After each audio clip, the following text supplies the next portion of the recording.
In the early 1900s, the U.S. began increasing military aid to Iran. In return, the U.S. expected that Iran's royal leader, Shah Mohammad Reza, would help maintain stability in the Persian Gulf. However, in January 1979, revolution took over Iran, and the Shah was soon overthrown and exiled. He became sickened with what doctors believed was cancer. He pleaded to the U.S. to allow him into the U.S. for medical treatment, and President Carter agreed. This angered the people of Iran because they believed that the U.S. was doing this to help restore the Shah to power. So they decided they needed to send a clear message to the United States that they had to return the Shah back to Iran or there would be dire and unforgettable consequences.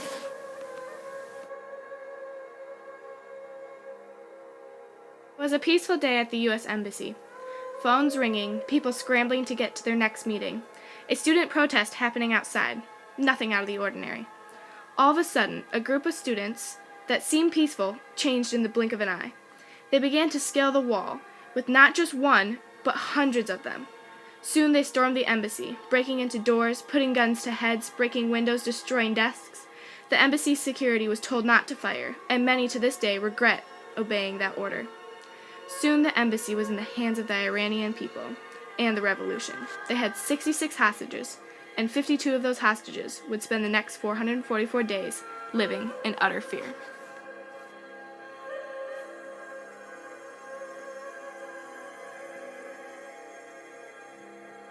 They were then blindfolded and sent into dark rooms with little light. As one captive recalls, if you wanted to go to the bathroom, you had to ask, and then were tied up and led. They always had to stay in the room, except when it came to interrogations. They were then forced to answer questions about their government and watch anti-American videos. Many of those videos would be seared into their heads forever. Thankfully, none were ever physically beaten or abused, just denied of their freedom. Many tried to escape, and 6 did this successfully. Yet, if they were caught, they were sent to solitary confinement, which was a dark room with one light bulb and only yourself for company. Many people viewed this worse than being physically beaten. One hostage recalls that he began to cut his wrist just to feel something other than darkness. Meanwhile, back home, Carter was doing what he could to get the hostages back, yet he did not want to give up the Shah. Many Americans grew angry with Carter and Iran. They urged people to stop buying Iranian oil and deport all Iranians back to their own country. They also began to view Carter as a bad president and saw him as weak.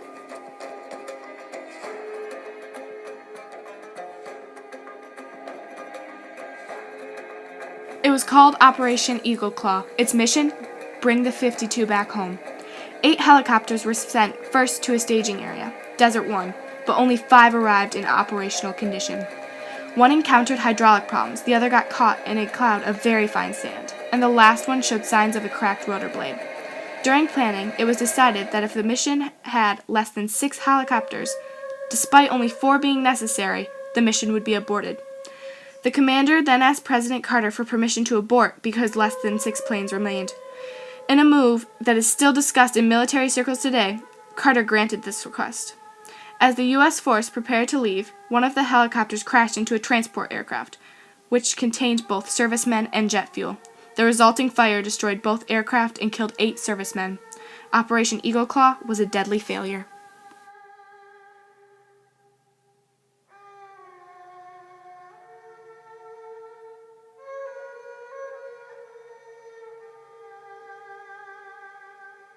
In the 1980 presidential race, the Republican candidate, former Californian Governor Ronald Reagan, took advantage of Carter's difficulties on bringing the hostages home. Rumors even circulated that Reagan's campaign staff negotiated with the Iranians to be sure the hostages would not be released before the election, an event that surely would have given Carter a boost. Reagan himself has always denied these allegations.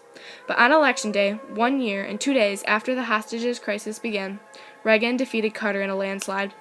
On January 21, 1981, just a few hours after Ronald Reagan delivered his inaugural address, the remaining of the hostages were released. They were free. They had been in captivity for 444 days of terror. It was finally over. Yes, the morning of November 4th, my post, I was going out in town when I was walking in the motor pool gate and recalled back to the main embassy. And when I returned back, Billy Gallegos had kept the door open long enough for me to squeeze in. Then went back and got my shotgun, pistol, flak jacket, and my post was the front door of the chancery. Do you have any regret from that day? Many a times I talk about the regret as that morning, November 4th. There were individuals that had stormed the embassy, people that I think truly thought that there was going to be a peaceful demonstration, but there were people there that wanted to get into the embassy. And that eventually happened in the basement. Billy Gallegos was down in the basement, heard a loud noise. He radioed for assistance, went downstairs. He and I were encountered with 4 Iranian women that came around the back of one of the rooms, now in the corridor, being pushed forward by Iranians in black chador. And I regret to this day not ever pulling the trigger on those individuals. Knowing now, after 34 years of Iran never being held accountable for what they did, of raping us of our freedom, I feel, it's probably wrong, but my orders were that morning not to fire, not to retaliate. But I feel like, had we fired, it would have been a message that you don't mess with us. What was your lowest moment in captivity? Oh, the lowest moment, something that you never forget, and I even use to this day when I feel like things are really bad, was obviously the 444 days of my freedom being raped of me. But my lowest was during the interrogations.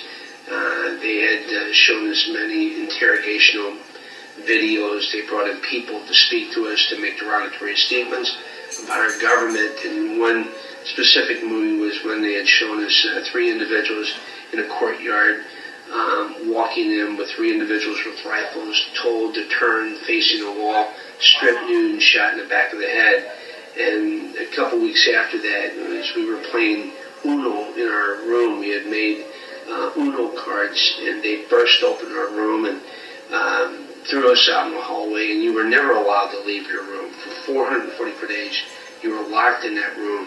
If you had to go to the restroom, you had to be blindfolded. And that night, they came in masked, rifles, threw us out there, and other hostages were all up against the wall. And I was put up against the wall. My hands were sweating profusely, and I kept sliding down, and they finally grabbed me and put me into a room. And as they put me into the room, 3 individuals came in with rifles, told me to turn strip nude.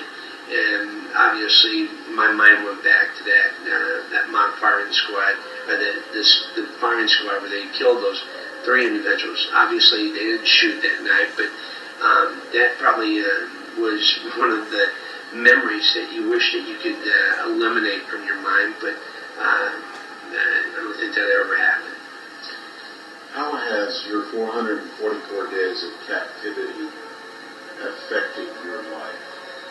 Well, when you first come home and you're a young Marine, you're thinking you're untouchable. But, as years go, I think as you continuously get older and, and as the Middle East crisis have not gotten better, they've gotten worse, it makes you feel responsible for not have done something more that morning on November 4th, because for 34 years, you hear that word Iran, you hear Ahmadinejad, you know how, again, the government of Iran wants to eliminate another country of Israel.